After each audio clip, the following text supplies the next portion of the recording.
Good evening. Good evening and welcome.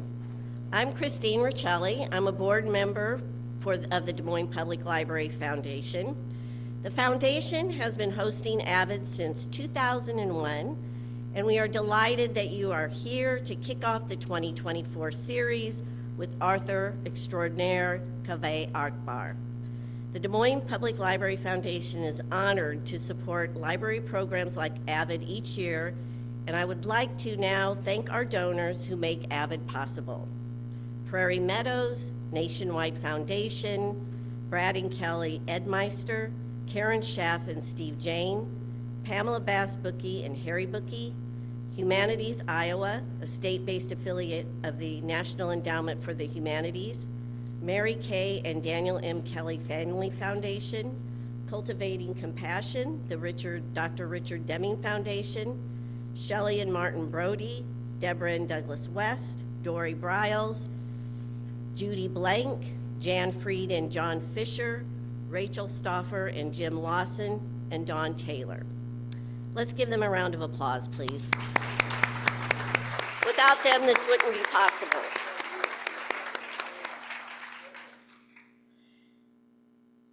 Offering these outstanding authors for AViD, all the free programming, the latest technology, and new initiatives takes more money than our tax dollars can provide, as I'm sure you probably all know. Please help us continue to make a difference with your gift to the Library Foundation. You can find donation envelopes outside the door at our table. You can also donate online. So there's all sorts of ways you can help us out. Is this, where'd he go? Is this? Okay. A couple of details. Please complete the evaluation form. Have another one to hold up. That's there around on the tables or on the chairs. And turn it in at the information table. You can also complete that online. And these evaluations help us secure future AViD funding. And purchase a book from Beaverdale Books. Let's keep going. Okay, I'll just keep going. And have your book signed by the author. 10% of sales are donated to the foundation. Our moderator tonight is Marc Dickinson. Marc is the author of the short story collection, Replacement Parts, which will be coming out this spring, right? Great. Give him a hand for that. Yay. And he teaches creative writing at DMACC. He also coordinates the long-running reading series, Celebration of the Literary Arts. Marc?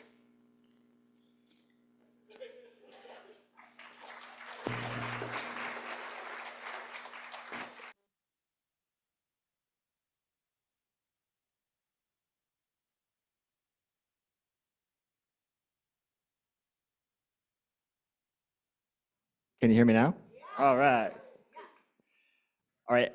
As was said, I am Marc Dickinson, and I'm a fiction writer, but I'm also a professor at the Des Moines Area Community College, where I teach creative.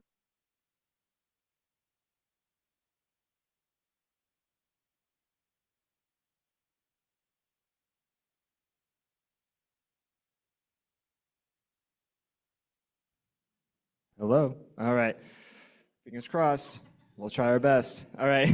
We're going to get through this. All right. So I also host Celebration of the Literary Arts, which is a reading series we've had for about 22 years now. And just a little self-promotion, since I'm in a land of readers here, which I appreciate. We have another University of Iowa alum coming next week at DMACC on March 27th around noon. We'll have Jamel Brinkley coming.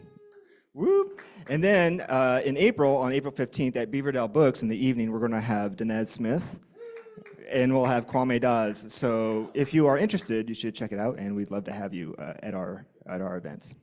But tonight is what you're interested in. We are lucky and honored to be hosting Kaveh Akbar, and I'm also excited to say that this conversation is happening in a library. and it's in a crowd of avid readers. And yes, that was intended. Perfect fail. Okay, Kaveh and I, or we'll have he's going to read for a few minutes, then we'll have a chat, and then of course we're going to open it up to Q&A. So we'll have some volunteers and staff coming around collecting those cards by your seat, so make sure to fill those out as the reading progresses, and we'll make sure to have a good 20 minutes to answer your questions. And afterwards, he'll be signing books outside of the event center. So Beaverdale Books is going to be selling, and he'll be signing, so make sure you stick around for that. So before I get to his bio, I'm just going to take 1 minute and just say, small story here. I'm very familiar with Kaveh's amazing poetry, and after reading his wonderful first novel, Martyr, which of course we'll be talking about tonight, I have to admit I was a little intimidated to talk to such a smart and insightful writer, especially one who I'd never met but only admired from afar. That is until I was told how he was booked. So he was like, Kaveh was like, you do not have to get me a hotel. I'll just drive back by myself. They got him a hotel. Don't worry about it. And then he's like, you don't even really have to pay me. They paid him. Don't worry about it. He's here. We're fine. But he's like, all he requested was to be taken to Fong's. Because he heard such great things about Ragoon pizza.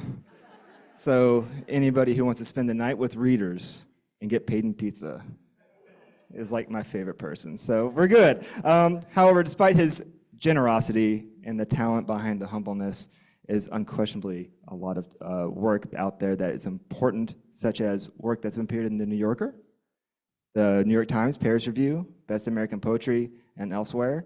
He's also the author of 2 poetry collections, Pilgrim Bell and Calling a Wolf, in addition to a chapbook entitled Portrait of an Alcoholic. In 2020, Kaveh was named Poetry Editor of The Nation magazine and has been the recipient of many honors, including multiple Pushcart Prizes and the Levis Reading Prize. Born in Iran, he has spent much of his life in the Midwest, where he teaches at the University of Iowa and the low residency MFA programs at Randolph College and Warren Wilson. And most recently, of course, he's released his debut best-selling novel, Martyr, to critical acclaim. In fact, the New York Times has called Martyr nothing short of miraculous, and it's nothing short of miraculous that the author's here himself. So let's welcome Kaveh to the stage.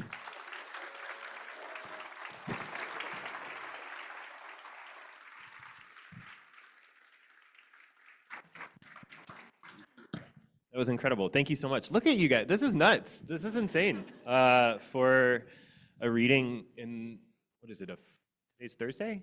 That's insane. That's nuts. Thank you all for being here. This is incredible. Thank you, Marc, for that intro. Yeah, I've been hearing about, so I've lived in Iowa City for almost 2 years now, and I've been hearing about this crab rangoon pizza I'm not making this up. I've been hearing about it, and so I was like, oh, Des Moines, this is an opportunity for me to try that pizza that I've been hearing so much about.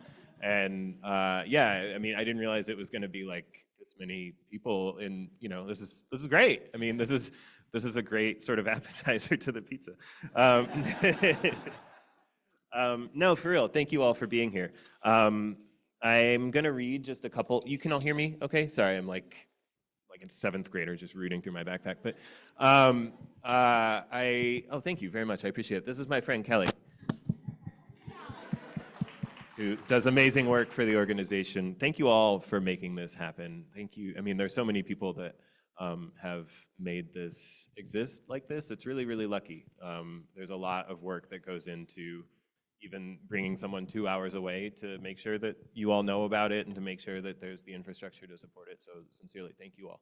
I'm just gonna read a couple pages, just the opening couple pages from the book, and then I'll talk to my new friend Marc, and then we can talk to each other, and it'll be great. Or it'll be great for me, I don't know, but I'm also, I should say, I'm also fasting for another 15 more minutes. Iftar hits right in the middle of this, and so I'm self-conscious about how I'm being, right? Because when one is fasting, one also doesn't drink. So 2 things. 1, I apologize for the, and 2, you're about to see me guzzle a gallon of water in 15 minutes, so apologies for both of those things. Okay, this is just the opening pages of the book. You don't need to, there's plenty of seats here. Well, you can, thank you for being here. Yeah, you don't need to know anything. It's just generally, but especially for this. Maybe it was that Cyrus had done the wrong drugs in the right order, or the right drugs in the wrong order. But when God finally spoke back to him after 27 years of silence, what Cyrus wanted more than anything else was a do-over, clarification. Lying on his mattress that smelled like piss and Febreze, in his bedroom that smelled like piss and Febreze, Cyrus stared up at the room's single light bulb, willing it to blink again, willing God to confirm that the bulb's flicker had been a divine action and not just the old apartment's trashy wiring. Flash it on and off, Cyrus had been thinking, not for the first time in his life. Just a little wink and I'll sell all my shit and buy a camel. I'll start over. All his shit at that moment amounted to a pile of soiled laundry and a stack of books borrowed from various libraries and never returned. Poetry and biographies, To the Lighthouse, My Uncle Napoleon. Never mind all that, though. Cyrus meant it. Why should the Prophet Muhammad get a whole visit from an archangel? Why should Saul get to see the literal light of heaven on the road to Damascus? Of course, it would be easy to establish bedrock faith after such clear-cut revelation. How was it fair to celebrate those guys for faith that wasn't faith at all, that was just obedience to what they plainly observed to be true? And what sense did it make to punish the rest of humanity who had never been privy to such explicit revelation? To make everyone else lurch from crisis to crisis, desperately alone. But then it happened for Cyrus too, right there in that ratty Indiana bedroom. He asked God to reveal himself, herself, themself, itself, whatever. He asked with all the earnestness at his disposal, which was troves. If every relationship was a series of advances and retreats, Cyrus was almost never the retreater, sharing everything important about himself at a word, a smile, with a shrug as if to say, those are just facts. Why should I be ashamed? He'd lain there on the bare mattress on the hardwood floor, letting his cigarette ash on his bare stomach like some sulky prince, thinking, turn the lights on and off, Lord, and I'll buy a camel. I promise I'll buy a donkey and ride him to Medina, to Gethsemane, wherever. Just flash the lights and I'll figure it out. I promise. He was thinking this, and then something happened. The light bulb flickered, or maybe it got brighter, like a camera's flash going off across the street. Just a fraction of a second like that. And then it was back to normal, just a regular yellow bulb. Cyrus tried to recount the drugs he'd done that day. The standard bouquet of booze, weed, cigarettes, Klonopin, Adderall, Neurontin. He had a couple Percocets left, but had been saving them for later that evening. None of what he'd taken was exotic, nothing that would make him out and out hallucinate. He felt pretty sober, in fact, relative to his baseline.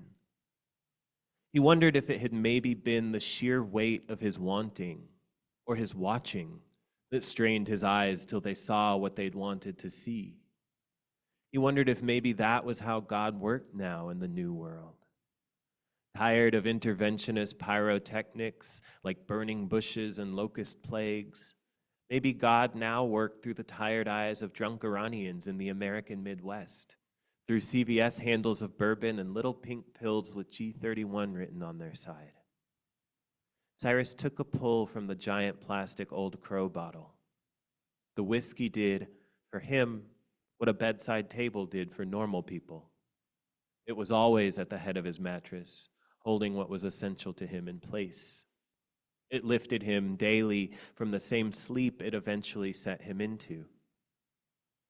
Lying there, reflecting on the possible miracle he'd just experienced, Cyrus asked God to do it again. Confirmation, like typing your password in twice to a web browser. Surely if the all-knowing creator of the universe had wanted to reveal themselves to Cyrus, there'd be no ambiguity. Cyrus stared at the ceiling light, which in the fog of his cigarette smoke looked like a watery moon, and waited for it to happen again. But it didn't. Whatever sliver of a flicker he had or hadn't perceived didn't come back. And so, lying there in the stuffy haze of relative sobriety, itself a kind of high, amidst the underwear and cans and dried piss and empty orange pill bottles and half-read books held open against the hardwood, breaking their spines to face away, Cyrus had a decision to make.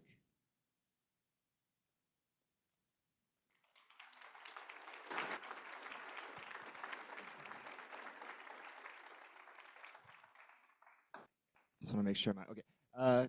So maybe we'll start with that cold opening, because I remember when I first read the book and I read those first 2 pages, I was like all in.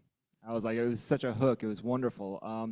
So I was curious, when you did that prologue, is that where the book began, or was that an afterthought, or because there's threads of it from your poetry that I see in that passage as well. So.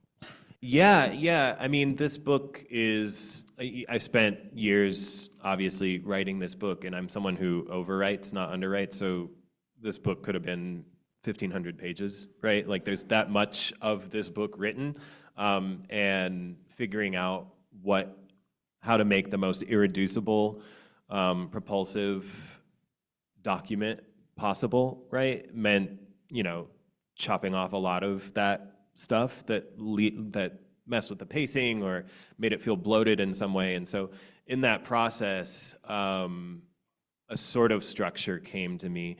Originally, the book started with, so the character that you meet there, his name is Cyrus, and he's, over the course of the book, becomes obsessed with martyrs and martyrdom and historical martyrs. And he's interested in, the book is interested in suicidality, and but he's thinking, if I'm going to kill myself anyways, like, how do I make it useful to other people, right? So he's like, should I, hurl myself through the window of a Bank of America? Should I, run into a burning building and save some puppies? Like, what is like the most valuable way I can use my death, right?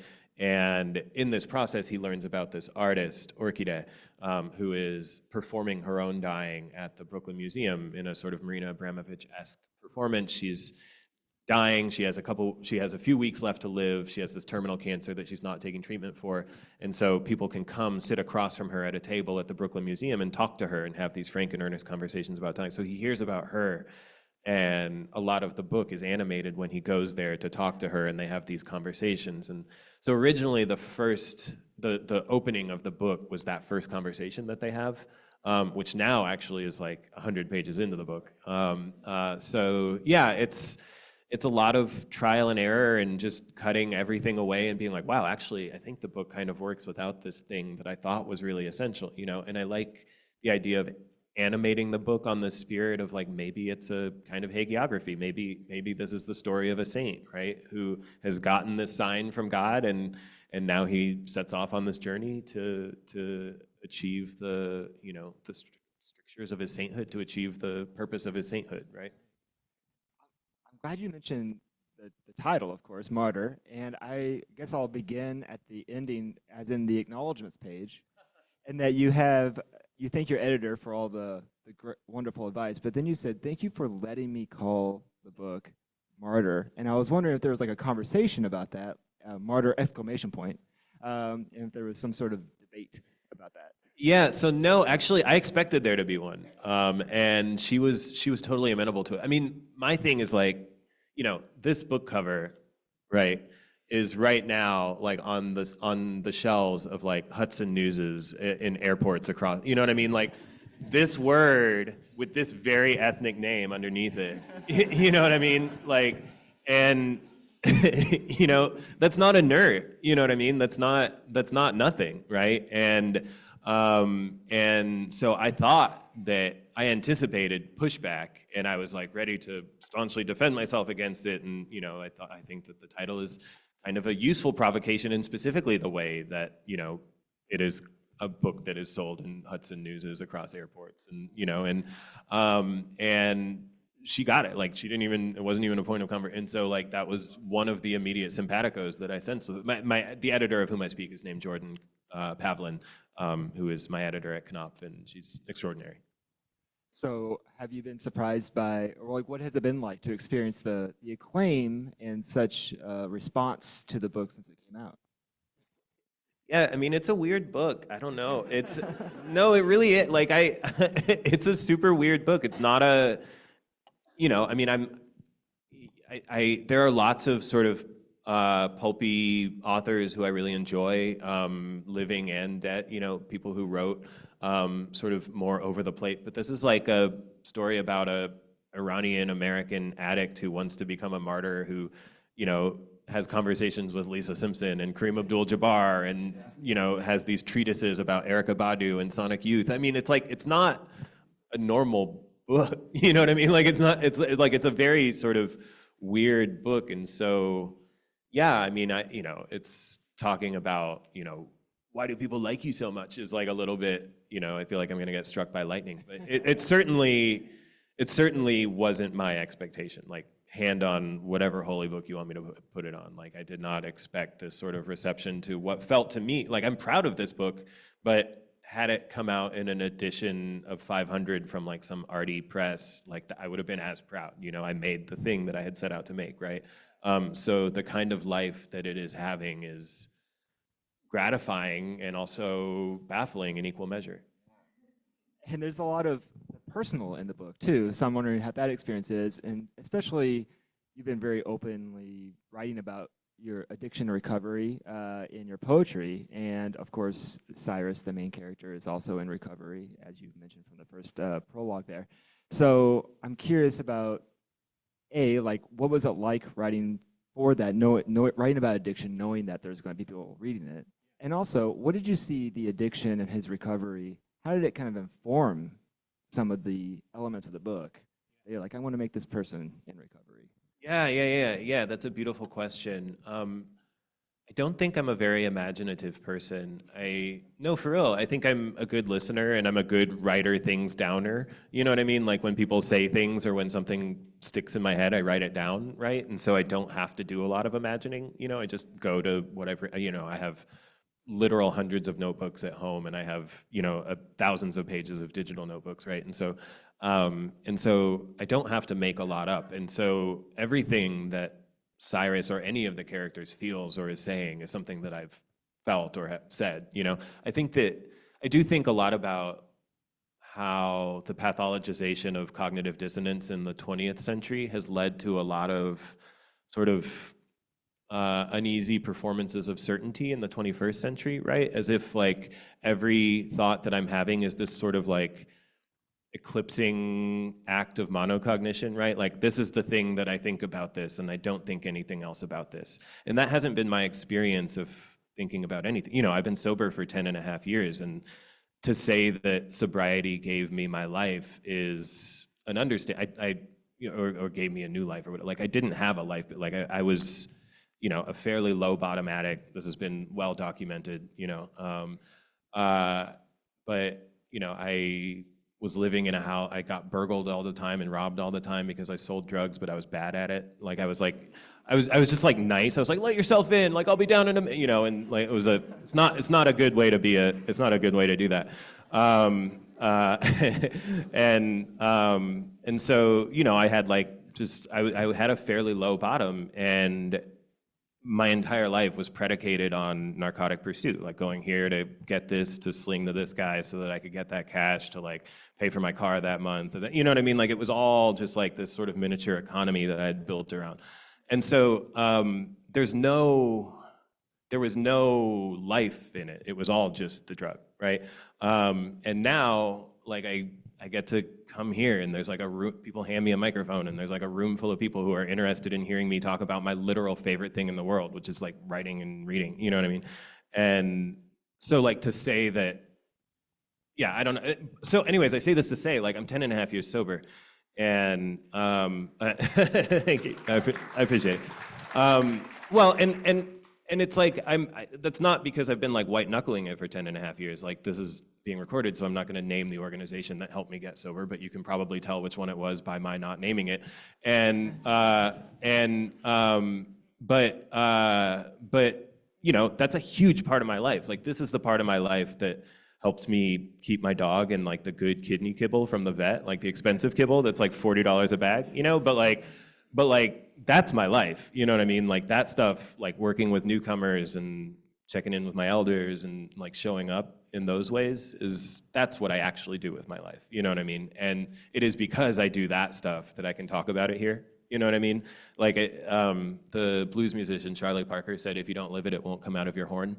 And I don't think, I can't improve upon that. You know what I mean? Like you can't write a rigorously ethical novel and then be out here like spitting on waiters and clubbing seals. You know what I mean? And like for real, and like in the same way, like you can't try to write about sobriety with objectivity without like really, really doing the legwork in your life. Otherwise, you're just telling war stories and being like, I snorted this off that person. And, you know, we all have that. You know, like we've all heard those stories. Like, you know, it's maybe a little scintillating, but it's shallow, right?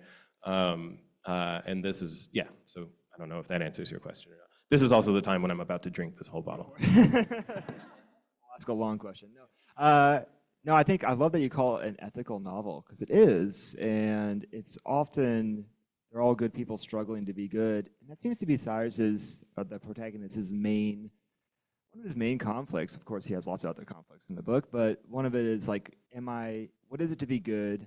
What is it to be bad? Can you ever do either? And, you know, having that ethical dilemma as he moves through the book. And so, is that something that you contemplate often, it sounds like? And how is that kind of being produced in the 100%. Yeah, there's a moment early in the novel where Cyrus is talking to his sponsor, and he's like, I think I'm just fundamentally a bad person, and like, you know, I would like to be good, but I'm just a bad person. And his sponsor is like, there's no difference to the outside world between a good person behaving well and a bad person behaving well. You know what I mean? Like, and he's like, in fact, I think God loves that second guy a little bit more, you know? And that's something that, again, I'm not gonna say the S word in autobiographical relation to myself, but that is something that an elder in recovery literally told me verbatim, you know? It's like, that was a conversation that I literally had, right? Was just like, I think I'm just fundamentally not a good person. And he was like, that's fine, then be a bad person who tries really hard to do the thing that a good person would do. You know what I mean?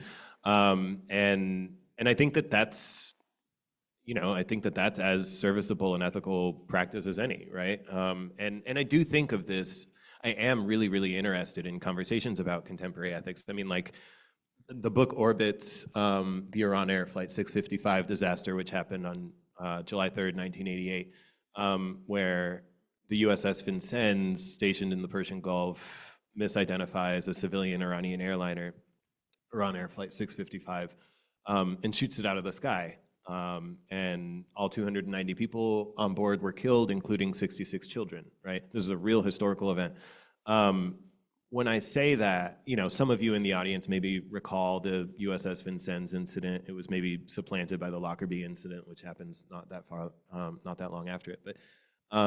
But there are definitely some people in this audience who had never heard of that before. And for those of you who had never heard of it before, not one person in the audience like ripped out their phone and was like, oh, no way that happened. You know, like I would have heard about that, right? And that's what is fascinating to me, right? Is like, we live in an empire where the accidental murder of 290 civilians, including 66 children, is just like taken for a given. It's like, it's utterly unremarkable. Like, you don't even have to Google it, even if you've never heard it. You know what I'm saying? And that feels like, it's not an ethical failure on our part, but it does feel like an ethical crisis, right? The idea that, and then what's more is that like, that 290, if it had been 291, or if it had been 287, right? Those don't arrive in my body any differently. You know what I mean? Like they're middle large numbers, you know, like they're more than 4, they're smaller than 10,000, right? They sort of live in that middle area somatically, right? Like cerebrally, like above the neck, I can apprehend that mathematically, yes, those are different integers, right? But like somatically, those values are indistinguishable, right? Which again feels like an ethical crisis. It's not an ethical failure, but it's an ethical crisis. And I think that one of the things that fiction can do, and that I certainly try to do in this book, is to lend the granularity of specific grief to the abstraction of a collective loss, right? Which is to say, you have 290 people dead, okay, that's data, right? But Cyrus's mother was one of the people on that flight, right? And so this entire book springs out of that, right? This entire book, you know, every conversation that Cyrus has, every lover that he takes, every move that he makes, right, is indelibly inflected by the fact that on July 3rd, 1988, the USS Vincennes shoots Iran Air Flight 655 out of the sky, right? And thus we see the granularity of an individual loss, and then you're like, wow, I bet those other 289 lives were as meaningful, right? And then you read that in a book like this, right? You encounter that granularity in a piece of art like this, right? And then you hear about 13,000 children murdered in Gaza, right? A pulverizingly large number, right? An unimaginably large number, but abstract, right? 13,000 children. And then you think about the child in your life, right? Like I have 2 nieces, and they're so distinct. They're so, you know, my older niece likes doing math worksheets for fun. You know, she's like the biggest nerd I've ever met. And my younger niece, like she's 6 years old and she's already like shading, like drawing with like realistic shadows and stuff. Like she's like she really gets drawing, right? And I'm getting goosebumps talking about this, but like I think about how irreplaceable those 2 are, right? How irreplaceable, right? That's the word, irreplaceable. And then how loved they are too. And then I'm like, all 13,000 of those kids were that irreplaceable and that loved, right?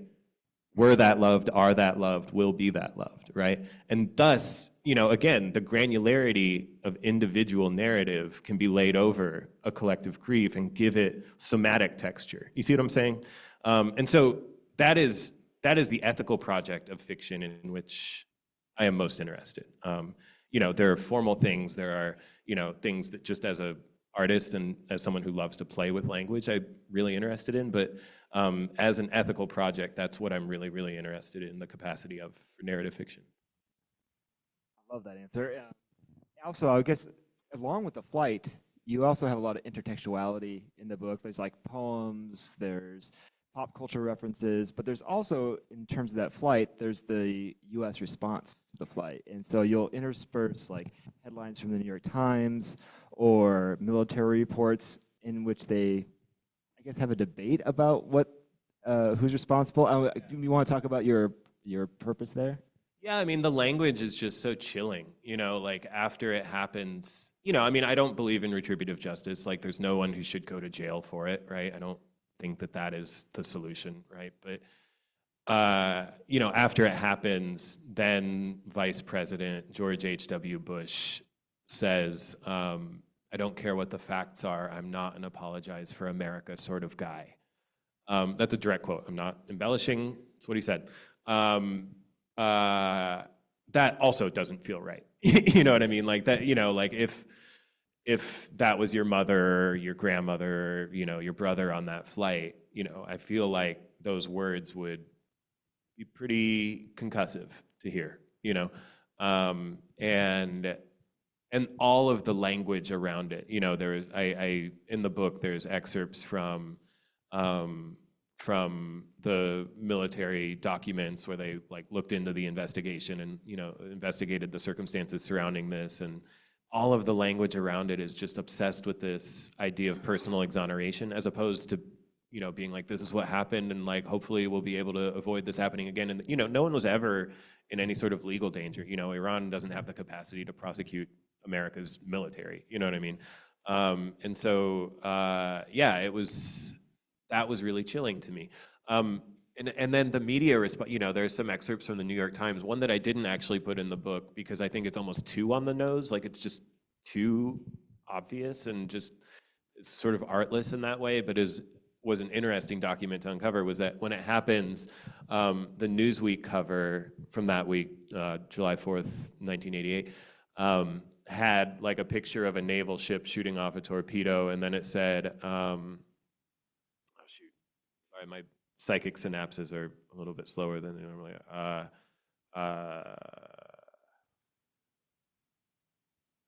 It was sorry. It was Iran air disaster, and then it had a op-ed written by Henry Kissinger that was like, what to do about Iran. That was the op-ed on the that was the cover of the page. Iran air disaster. Now a few years before that, like 2 or 3 years before that, a Korean airliner was shot out of the sky by a Russian naval ship in almost identical, like uncannily identical circumstances, actually. And Newsweek said, "Murder in the air," right? That was the headline, right? So like when Russia does it to, or when the USSR does it to Korea, it's murder in the air, right? When it's US doing it to Iran, it's like flight disaster with an op-ed by Henry Kissinger. You know what I'm saying? So like, again, like that's almost too, like I have pictures, I bought these and I have them on this website, but I bought the 2 covers just because I couldn't believe that this was real. But it's like too obvious almost to put in the book. Like there's no real synapse besides it just being this sort of like funny relic, you know? It's like too finger on the scale, but yeah, I mean that sort of response is obviously fascinating to me. It feels surreal. It feels like you'd be writing fiction.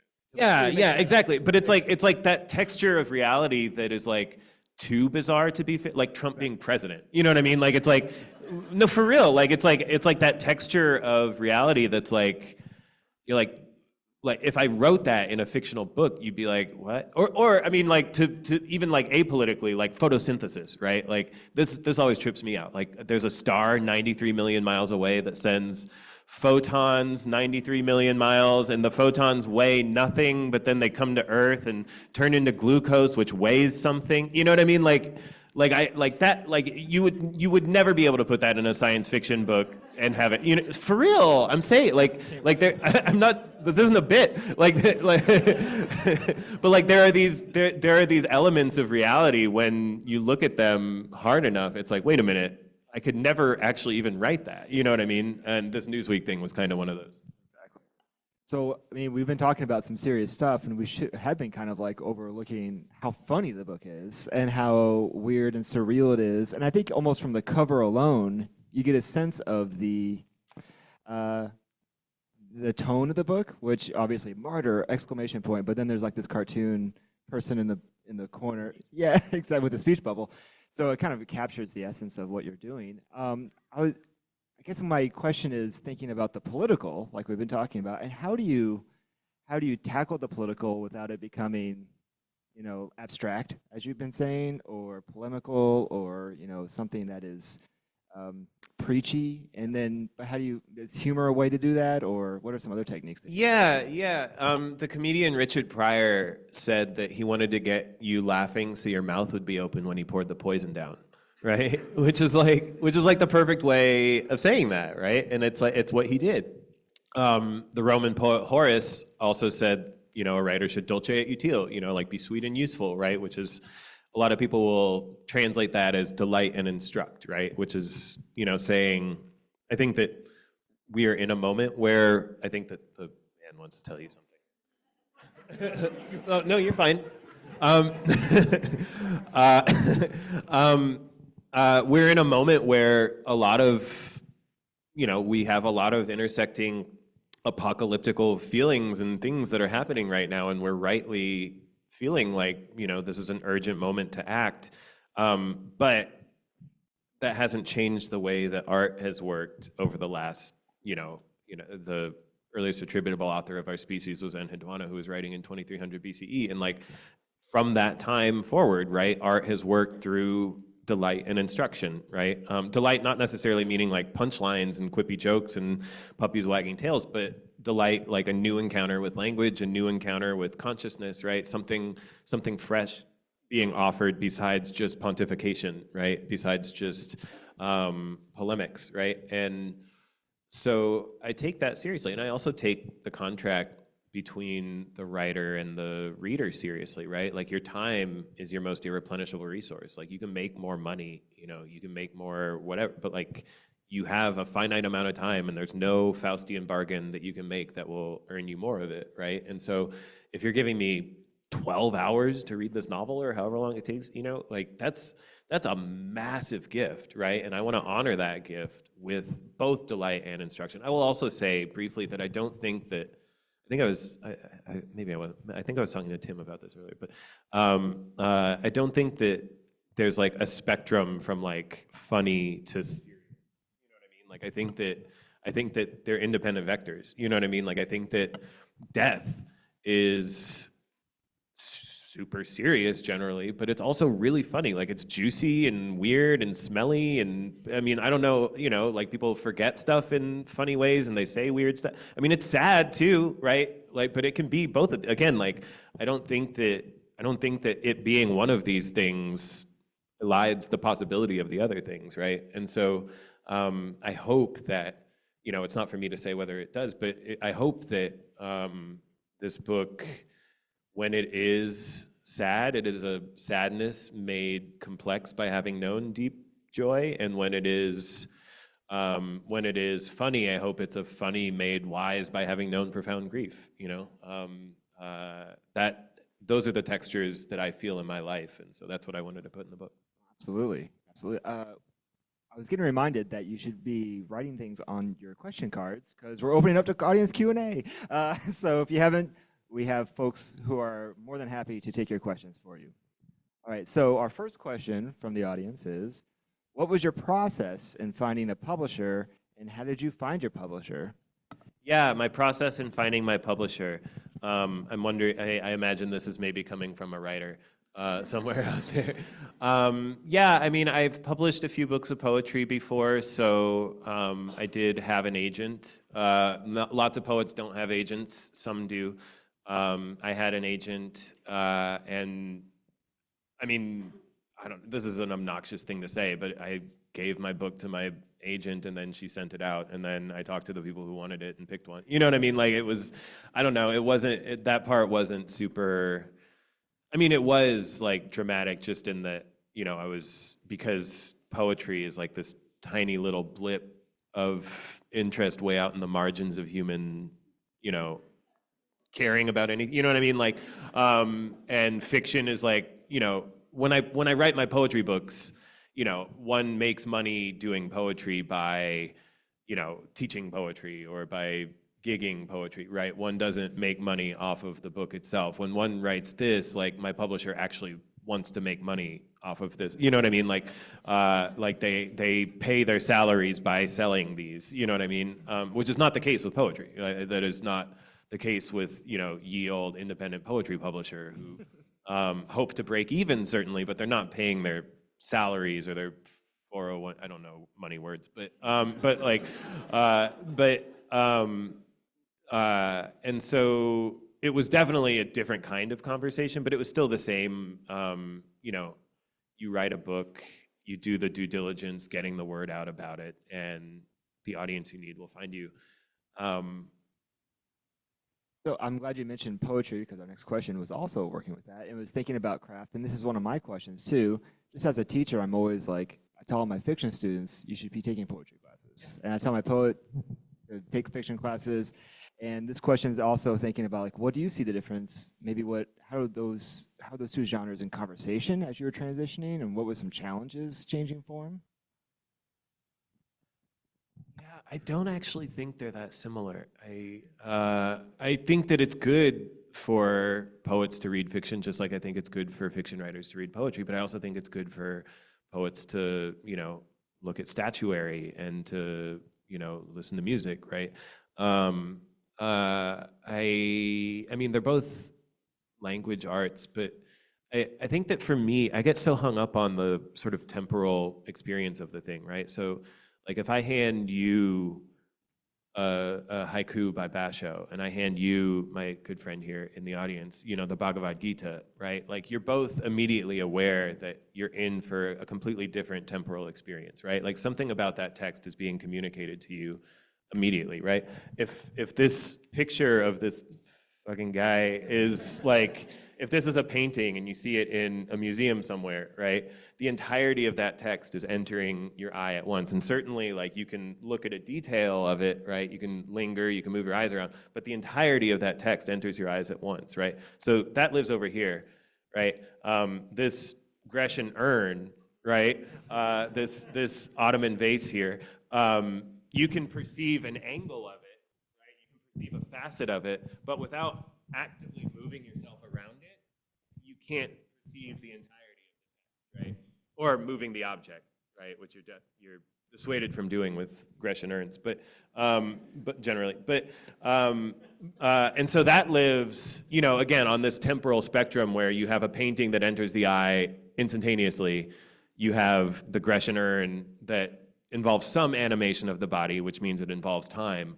And then at the far end of that spectrum, you have like symphony, right? Or you have novels, right? Where there's no individual page that tells you anything about the durational. There's no individual note that tells you anything about the durational experience that you're about to engage, right? And I think so much about the way that putting this together had to do with, you know, how will the contextless vacuum of the reader's mind be feeling at this juncture in the overarching text, right? And there's no real equivalent to that kind of, you know, a poem, generally speaking, if I hand you like a sonnet, you're going to read it in one sitting, right? Whereas this, you know, you have to go pick up your son from ballet, you have to go feed your dog, you have to go to work, right? You know, you read it, you know, and so like you really have to figure out the on and off ramps, you know what I mean? And you have to, in a way that there's no real corollary to in poetry, but feel really, really architectonically fundamental in the novel. So yeah, I don't know. I don't think it's, my experience of it was that my poetry life had taught me how to have wise sounding characters speak to each other in oracular bon mots, you know, and like just these sort of like gnomic conversations where they could say wise sounding things to each other. But like, that's interesting to me because, you know, I like playing with language, but I don't know that it would be interesting to anyone else. And like, I needed the study of like how people move through doorways and how people pay for their coffee and how, you know, for real, like just like really, really, yeah, just the architectonics of world building, right, was totally new to me. Our next question is kind of a follow-up to that, I guess, is thinking about when did you know that I had to write a novel for this story, and it doesn't belong in a poem or a sculpture, but it has to be a novel that I have to explore further? Yeah, so a lot of the early drafts of it were kind of these poemy conversations. I had this idea of the artist doing this performance of her own dying. And so I would write these sort of poemy conversations, almost like a Tuesdays with Morrie thing or something, but where there were these sort of like oracular, you know, sage, you know, giving out final wisdoms, right? And that was very lyric and very poemy. And again, as they accrued, I realized that it was kind of boring unless the interlocutor was as interesting as the sage, right? And so I started to imagine Cyrus, who is now the main character of the book. And in doing that, you know, it led to all of these other characters that had to exist in order for Cyrus to exist, right? And so, yeah, it happened very organically, like the mote of sand that around which a pearl accretes. Although apparently it's not often a mote of sand. Apparently it's usually like a piece of bacteria or like a parasite, like like from organic pearls. My spouse just taught me this. Very cool. Next question is, I was intrigued by the book's structure. You use of poetry, dream sequences, media clips. How did you piece all the elements together to create a cohesive story? A lot of trial and error. I mean, it's truly, there's nothing, I mean, it truly just a lot of trial and error and seeing if this or that worked. And I mean, you know, this is it looks like this little book now, but this is like, you know, it was very like 10,000 monkeys at 10,000 typewriters will eventually produce Hamlet, you know, I mean, I'm not saying this is Hamlet, but, you know, like I'm saying, although it does, I mean, I'm not saying it is like on par with Hamlet, but it does riff off Hamlet a lot, explicitly at one point. But you know, it's like just very much like if you knew how many drafts I had, and I write everything by hand, so if you knew how many drafts, oh yeah, you guys sounded surprised. No, you can't. Well, I don't mean to be speaking prescriptively, but when you're writing like this, there's no propulsivity, right? Like there's no, like writing like this, there's like a kinetic thing that's moving your hand across the page, you know what I mean? And it's easy. Like when you write like this and you misspell a word, so you go backwards to fix the misspelling, and now suddenly you're moving this way instead of that. You know what I mean? Like writing like this, I never think about that, right? I would never be able to compose anything like this. But in fact, and Garamond makes everything look so nice. Like you can put your grocery list in Garamond and it'll look wise. You know what I mean? Like it's for real. And it's like, and like I need to be able to like tell the stinky lines. You know what I mean? Like I need to be able to tell like where the language is soft. I don't remember what the question was. Intertextuality, the different parts of. Oh yeah, just 1,000 monkeys at 1,000 typewriters. There was no. You talk a lot about Tommy Orange. Yeah. What's that friendship like? Yeah, what's that friendship like? Yeah, that's one of my best friends. He has a new book called Wandering Stars, which I hope you're all reading if you haven't read it yet. It's the sequel to it's a sequel and the prequel, and kind of its own new thing too, to the book called There, which I assume that if you're an audience who comes out to see a mid-list novelist read on a Thursday night, you've also read There. You know, so yeah, I that's my guy. You know, though.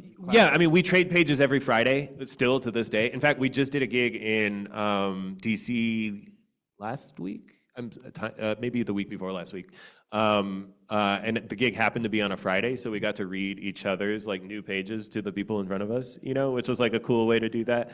But yeah, this book happened over Friday pages with Tommy, and he wrote Wandering Stars over Friday pages to me.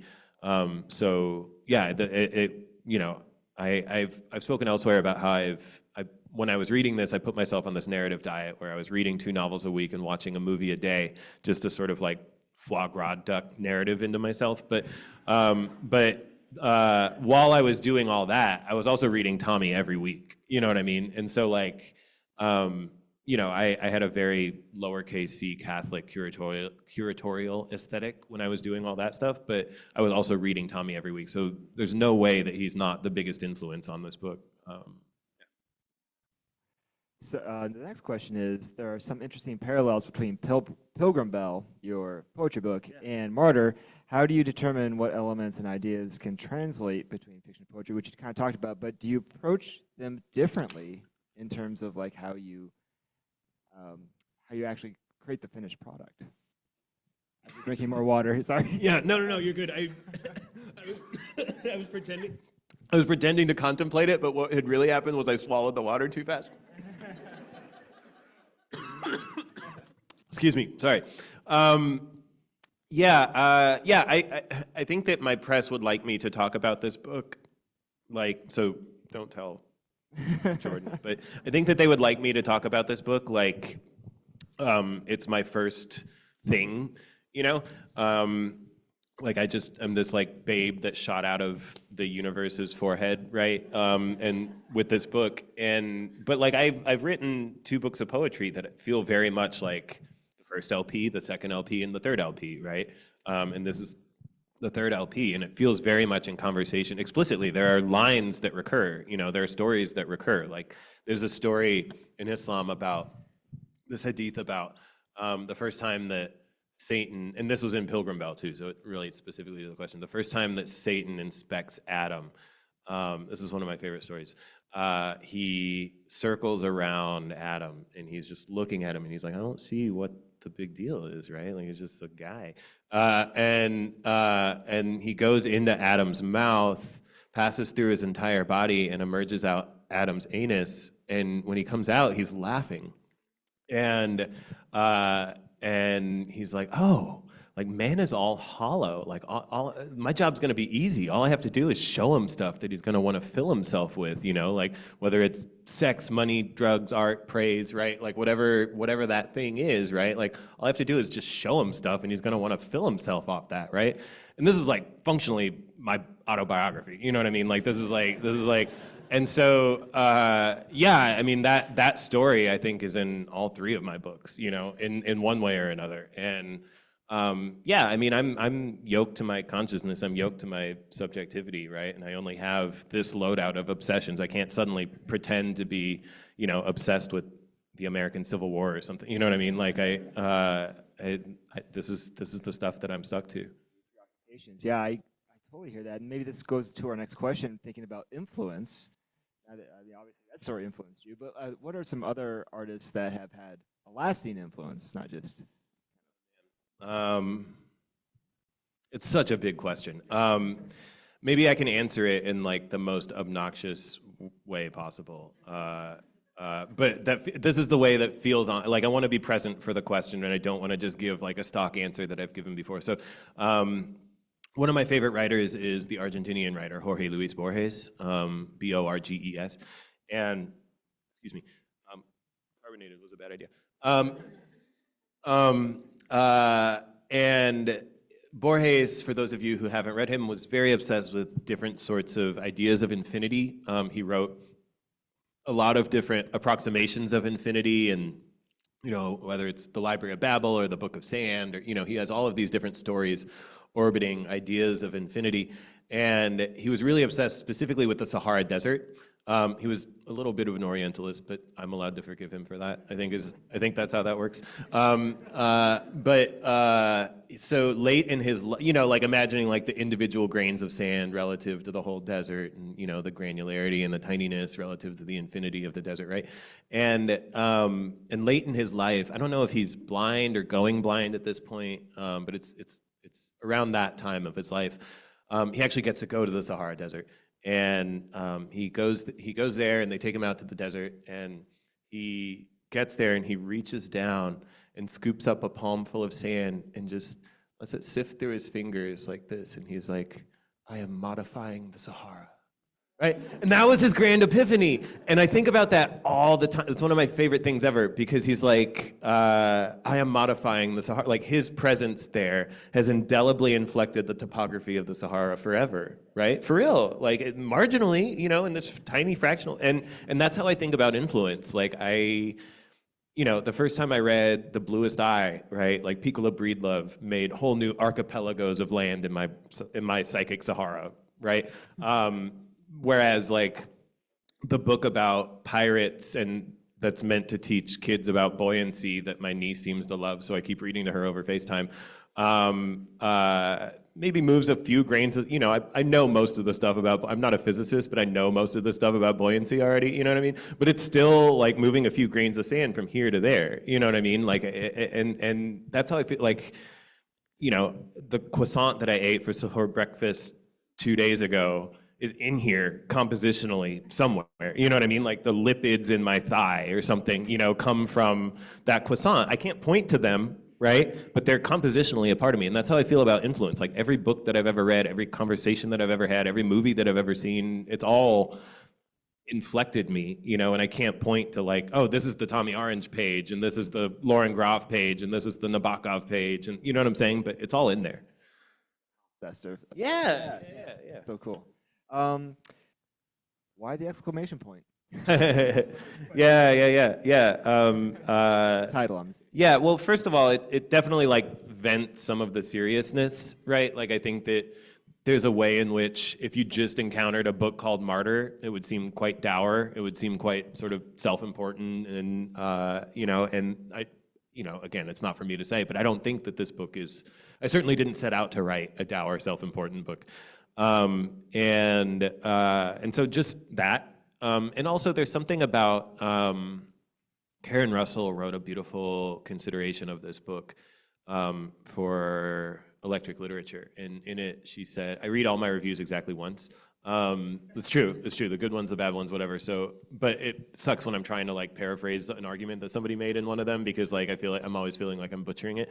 But she said something beautiful about how there's like the staccato burst of the martyr's death, right? That Cyrus wants so badly for himself versus like the rolling ellipses of a life that we try to create meaning with, right? You know, like, you know, me answering my emails or grading papers or going to, you know, my 5th recovery meeting of the week, or, you know what I mean? Like, this is the way that I try to accumulate meaning and hope that over a lifetime it adds up to something like a meaningful life, right? Whereas the martyr's death is made meaningful instantaneously by virtue of their dying, right? And well, I have this whole other, yeah, that's what I think. To be continued. Well, one last question, I guess, pointing towards the future. What are you working on now? Like, what's the next project? Poetry, fiction, or? Yeah, I am sort of one of those, I'm always reading like 7 books at once, and I'm always writing constantly. You know, I'm just someone who likes writing. Like, I've lost my privileges to all my favorite highs, and of the highs left to me, I basically have caffeine and having written. For real, and I've built my life around those 2 things. Like, I've built a life that affords me the opportunity to write way more often than the average person, and I also have an espresso maker, so I'm set, you know. I've been writing a lot of just like loosey little love poems for my spouse that I'll never publish, you know, like my spouse is also transcendent American poet, Paige Lewis.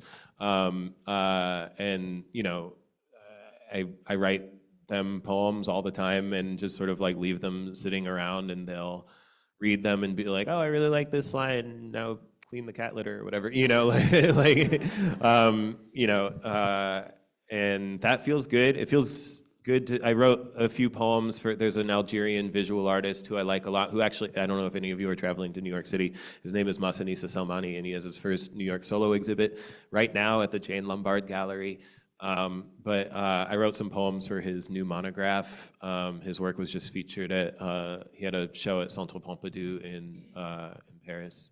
But like, I'm saying sort of, I'm working on like little things that feel meaningful to me, but that won't be legible to the world, you know? I think that, I mean, you can buy his monograph, but like, you're not going to, we know, you know, but yeah, just things that feel personally edifying. You know, the life of this thing has made my life feel very loud in a totally gratifying way, but I'm trying to build little pockets of silence and repose where I'm able. Oh, that's a great note to end it, I think. So Yeah, thank you so much, Marc. I appreciate it. Kaveh once again for joining us tonight. And I'm glad to sign books out there, yeah. Thank you. Books are on sale with Beaverdale Books over to the stage left here, and then we have him signing out front. And we should also let you know that our next AViD reader is on April 10th, and that is James Patterson. So hopefully you can come out to that. All right, thanks. Thank you all so much.